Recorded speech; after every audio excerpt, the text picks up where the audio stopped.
ఈరోజు మనం ఈ మోడల్లో బ్లౌజ్ కట్ చేయడం మరియు కుట్టడం చూద్దాము. ఫస్ట్ నేను బ్లౌజ్ ఫ్యాబ్రిక్ అలాగే లైనింగ్ తీసుకునేదైనా మీకు రెడీ మెజర్మెంట్లు చూపిస్తాను చూడండి. బాడీ వచ్చిందన్న టోటల్ రౌండ్ అప్ చెస్ట్ 34 ఇంచులు, అలాగే బ్లౌజ్ లెంత్ 13.5, నెక్ విడ్త్ 2/4, అలాగే షోల్డర్ వచ్చి 3 ఇంచులు, ఆర్మల్ డౌన్ 5.5 ఇంచు, ఆర్మల్ విడ్త్ వచ్చిందన్న 4.5 ఇంచు, అలాగే నెక్ విడ్త్ వచ్చిందన్న బాటంలో వచ్చి 3 ఇంచు, నెక్ డౌన్ వచ్చిందన్న 9 ఇంచులు. ఓకే, ఇప్పుడు అది స్క్వేర్గా మార్క్ చేసుకుంటున్నాను. నేను వచ్చిందన్న ఇది డ్రాయింగ్ అంతా వచ్చిందన్న డైరెక్ట్ లైనింగ్ పైననే నేను మార్క్ అనేది చేస్తూ ఉంటాను.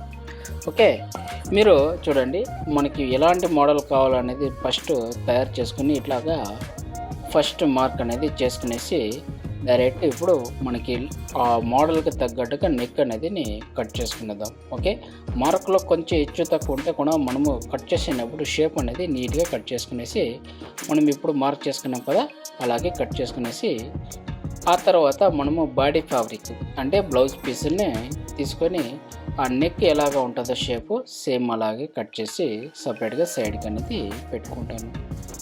ఇప్పుడు వచ్చిందన్న మనము నెక్ క్యాన్వాస్ ఉంటాయి కదా, అంటే ప్యాచ్ చేస్తాం చూడండి. ఆ ప్యాచ్కి వచ్చిందన్న పేపర్ క్యాన్వాస్ అనేది యూజ్ చేస్తున్నాను. ఇదే మనము ఆ ప్యాచ్ చేసేది. ఇప్పుడు అప్పుడు ఈ ప్యాచ్ని అనేది మనము ఆ పేపర్ క్యాన్వాస్ పైన పెట్టేసి మనకి ఐరన్ కాళ్ళను కూడా చేసుకోవచ్చును. ఐరన్ చేసుకోకపోతే ఇలాగ నాలాగా స్టిచ్ చేసుకునేసి మీరు ఇక్కడ పైన ఉండేది పేపర్ క్యాన్వాస్ అనేది కట్ చేసేయండి రెడీగా. ఆ తర్వాత బాటంలో కూడా ఒక స్టిచ్ అనేది వేసేయండి. ఇది పేపర్ క్యాన్వాస్ ఐరన్లో అంటుకుంటుంది నీట్గా. ఐరన్ చేసే వీలు లేకపోతే ఇలాగ చేసుకోండి. ఓకే, దాని తర్వాత మీరు కిందకి ఎక్స్ట్రా లైనింగ్ ఒకటి పెట్టిందన్న ఇలాగ టాప్ సైడ్లో ఫోల్డింగ్ అనేది చేసుకునేయండి. ఎందుకంటే అక్కడ కనబడించే మార్జిన్ అంతా ఇన్సైడ్కి వచ్చేలాగా చూసుకోండి. ఓకే, ఇలాగా స్క్వేర్ టైప్లో రెడీ చేసుకోండి. ఇప్పుడు దానికి తగ్గమట్టుగా మనము 1 ఇంచి క్రాస్ బట్టను తీసుకొని, ఓకే, దాని మధ్యలో దారం, థ్రెడ్ దారం, ఓకే, ఇది పైపింగ్ అనేసి థ్రెడ్ వస్తుంది, కొంచెం మందంగా వస్తుంది. ఇలా దారం పెట్టేసి మొత్తంకి మీకు ఎంత పైపింగ్ కావాలో అంతను మొత్తం రెడీ చేసుకునేయండి. రెడీ చేసుకున్న తర్వాత మనకి బ్లౌజ్ పీస్లోనే ఒక సైడ్ బార్డర్ వచ్చి ఉంటుంది కదా, ఆ బార్డర్ని తీసుకొని నేను దీన్ని రెడీ చేస్తున్నాను. టోటల్ ఒక 40 ఇంచు వచ్చేలాగా లెంత్ రెడీ చేసుకోండి. దీంట్లో వచ్చిందన్న 4 పీసులు అనేది నేను రెడీ చేసుకుంటున్నాను. ఓకే, టోటల్లో లెంత్ ఒక పీస్ వచ్చిందన్న 10 ఇంచుల మాదిరిగా ఉండేలా చూసుకోండి. ఓకే, 4 పీసులు కట్ చేసి పక్కన పెట్టుకోండి. ఇప్పుడు మనం ఆ క్రాస్కి అటాచ్ చేసినాం కదా, ఆ పీస్ని తీసుకునిందన్న దానిపైన డైరెక్ట్గా పెట్టిందన్న ఈ చిన్న ముక్కల్ని అటాచ్ చేసేద్దాం. ఇది 10 ఇంచులు ఉంటుంది. ఈ ముక్కల్ని ఇలాగ అటాచ్ చేస్తే మీకు ఇటు సైడ్ ఇంకా ఒకటి, అప్పుడు మీకు ఆ డిజైన్ అనేది మీకు నీట్గా అనేది రెడీ అవుతుంది. ఇది ఇలాగ 2 పీసులు, దీనిపైన క్రాస్గా మళ్ళీ ఇంకొక పీస్ అనేది పెట్టిందన అటాచ్ అనేది చేయండి. ఫ్రెండ్స్, మీలో ఎవరైనా కొత్తగా నా ఛానల్ వచ్చి చూస్తుంటే సబ్స్క్రైబ్ చేసుకోండి, అలాగే పక్కలో ఉండే బెల్ ఐకాన్ అనేది క్లిక్ చేసుకోండి. ఓకే, ఇలాగే 4 పీసులు అటాచింగ్ అయిన తర్వాత ఇప్పుడు 4 పీసులు అటాచ్ అయ్యి ఇప్పుడు బాడీ పీస్ను అలాంటి షేప్లోనే, ఓకే, ఇప్పుడు పైన ఉండే కదా అలాంటి షేప్లోనే కట్ చేసుకునేదన్న ఇప్పుడు దీనికి కాంట్రాస్ట్ పైపింగ్ అంటే 2 రకాలుగా పైపింగ్ రెడీ చేసుకోవాలన్నమాట. ఒకటి వచ్చి బాడీ ఫ్యాబ్రిక్లో రెడీ చేసుకుంటే, ఇంకొకటి వచ్చేదైనా సీర్ ఫ్యాబ్రిక్లో రెడీ చేసుకోవాలన్నమాట. ఇలాగ మధ్యలో కట్ చేసుకొని అక్కడ దాకా ఒక జాయింట్, ఆ తర్వాత మళ్ళీ ఇక్కడ ఇంకా ఇంకొక జాయింట్, అంటే ఇక్కడ మధ్యలో కటప్ అనేది ఉండాలన్నమాట. పైపింగ్ డైరెక్ట్గా అట్లే మనం కంటిన్యూ చేసినామంటే అక్కడ కార్నర్లో ఫినిషింగ్ అనేది నీట్గా రాదు. ఇక్కడ కార్నర్లో ఓన్లీ బాడీ ఫ్యాబ్రిక్ మాత్రం మ్యాచ్ చేసిందన్న ఆ తర్వాత ఎడ్జ్ స్టిచ్ అంటే కినారే అనేది మనం ఇక్కడ వేసేద్దాము. ఫ్రెండ్స్, నేను కొత్తగా తెలుగులో వాయిస్ ఓవర్ అలాగే తెలుగు, తమిళ్, కన్నడ, హిందీలో చేస్తున్నాను.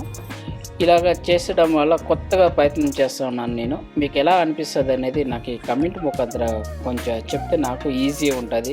నేను ఏదైనా ఒక్క లాంగ్వేజ్లో చేద్దామా లేదంటే మల్టిపుల్ లాంగ్వేజ్లో చేద్దామనేసి నాకు ఐడియా లేదు. బట్ ట్రై చేస్తున్నాను. మీరు ఎలా ఉంటుందని నాకు చెప్పండి. ఆ తర్వాత మనము బాడీ ఫ్యాబ్రిక్ని నీట్గా ఆ షేప్ ముక్కలించి పెట్టి చేసుకున్నాం కదా, అలాంటి షేప్ మార్జిన్కి దీనిని రెడీ చేసి అటాచ్ చేసుకునేదాం. ఓకే, ఇప్పుడు చూడండి ఇది ఇలాగా రెడీ అయింది అనమాట. దీన్ని తీసి పక్కన పెట్టుకొని ఇప్పుడు బాడీ పీసు. ఓకే, మొదలుగా ఫస్ట్ మనము లైనింగ్ అనేది ఈ పైపింగ్ అనేది అటాచ్ చేసుకునేదాం. ఆ షేప్ ఎలాగ ఉంటుందో నీట్గా దీంట్లో అంతా ఎక్స్ట్రా మార్జిన్ అనేది నేను కటింగ్లోనే యాడ్ చేసి ఉంటాను అనమాట.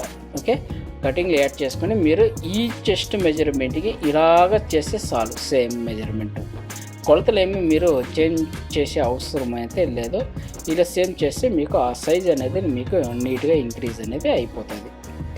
ఆ తర్వాత మనము బాడీ పైన పెట్టేసి పైపింగ్ అంటే మధ్యలోకి వచ్చేలాగా పెట్టేసిందన అదిని మీరు పైపింగ్ పక్కనే ఒక స్టిచ్ అనేది చేసేయండి. రెండు అంటే ఇటు సైడ్ ఇది అటు సైడ్ ఇది రెండును మీరు పైపింగ్ అనేది రెడీ చేసుకునేసి సేమ్ ఇప్పుడు ఎలాగ చేస్తానో కంటిన్యూ ఆపోజిట్ కూడా అలాగే చేసుకునేయండి. వీడియో లెంత్ అవుతుందని ఒక్క పార్ట్ మాత్రం నేను చూపిస్తున్నాను, ఇంకో పార్ట్ నేను చూపెట్టలేదు. ఓకే, పైన దీన్ని కూడా సేమ్ మనం పైపింగ్ అంతా లోపల ఉన్న పైపింగ్ అంతా బయట తీసుకొని ఎడ్జ్లో ఒక స్టిచ్ అంటే దీన్ని కినారి అంటాము. ఇక్కడ ఎడ్జ్లో అనేది నీట్గా ఒక స్టిచ్ అనేది వేసేస్తున్నాను.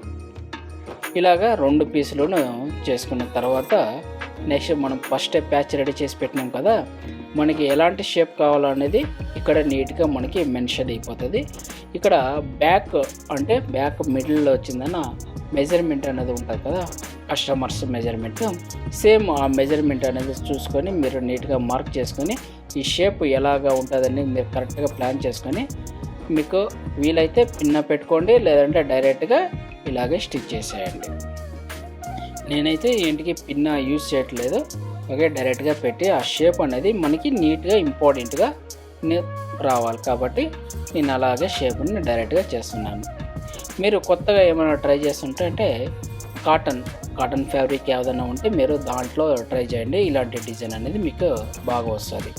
ఓకే, ఇప్పుడు ఇన్సైడ్ కచ్చాలన్నీ నీట్గా ఫోల్డ్ చేయండి, లేదంటే ఓవర్లాక్ చేసే వీలు ఉంటే ఓవర్లాక్ చేసుకొని మీకు out side okay blouse full out side అనేది రౌండ్ స్టిచ్ అప్ చేసేయండి.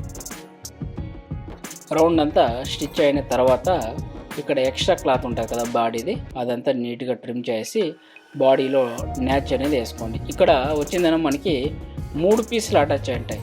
ఓకే, బాడీ 2 పీసులు మధ్యలో 1 పీసు, అవన్నీ స్ట్రైట్గా రావాలని చెప్పేసిందన ఆ పక్క న్యాచ్ ఈ పక్క న్యాచ్కి ఒక మార్జిన్ పెట్టి మార్క్ చేసుకున్నాను. ఇప్పుడు బాటంలో పైపింగ్ అనేది అటాచ్ చేస్తున్నాను. ఇదంతా కాంట్రాస్ట్ ఆ సీరా బ్లౌజ్లోనే ఉండేలాగా చూసుకోండి, అప్పుడే ఆ బ్లౌజ్ అనేది చాలా అందంగా రెడీ అవుతుంది. ఇప్పుడు దానికి ఎక్స్ట్రా ఒక క్లాత్ ఇచ్చిందన ఇన్సైడ్కి అనేది టర్న్ చేస్తుంటాను. ఓకే, మీకు ఏమన్నా ఇట్లా డిజైన్లో మీకేమన్నా అర్థం కాకపోతే మీరు నాకు కమెంట్ చేయండి, నేను అయినంత తొందరలో మీకు రిప్లై అనేది ఇస్తాను. ఓకే, నెక్స్ట్ మన వీడియోలన్నీ వాయిస్ ఓవర్లో వస్తుంటాయి, బట్ మల్టిపుల్ లాంగ్వేజ్లో ఉంటుంది. ఓకే, ఇలాగ ఎడ్జ్ స్టిచ్ అయిన తర్వాత బ్యాక్ సైడ్ డాట్స్ అనేది ఇంపార్టెంట్. డాట్స్ అనేది మనము ఇక్కడ వేసేస్తున్నాము. అది ఆఫ్ అండ్ ఆఫ్ చేసుకునిందన అక్కడ డాట్ అనేసి 1/2 ఇంచ్ విడుతూ 4 ఇంచ్ లెంత్ డాట్. ఓకే, చూడండి ఫ్రెండ్స్ ఎలాగ ఉండదు, కొత్తగా డిజైన్ రెడీ చేసినాను. మీకు ఎలా అనిపిస్తుంది అనేది నాకు కమెంట్ ముఖాంతరంగా చెప్పండి. ఓకే, నేను ఇలాంటి వాయిస్ ఓవర్లోని మరిన్ని వీడియోలు చేద్దామని నా ప్రయత్నము. ఓకే, మీకు ఎలాగా ఉంటుందని చెప్పేసి నాకు కమెంట్ ముఖాంతరం ఖచ్చితంగా చెప్పండి. ఈ వీడియోకి ఒక లైక్ చేసుకోండి. అలాగే మీ ఫ్రెండ్స్ ఎవరైనా ఇలాగా స్టిచ్చింగ్ నేర్చుకోవాలని ఉంటే నా వీడియోని షేర్ చేయండి, వాళ్ళు చూసి నేర్చుకుంటారు. ఓకే ఫ్రెండ్స్, మళ్ళీ తర్వాత వీడియోలో కలుసుకుందాం.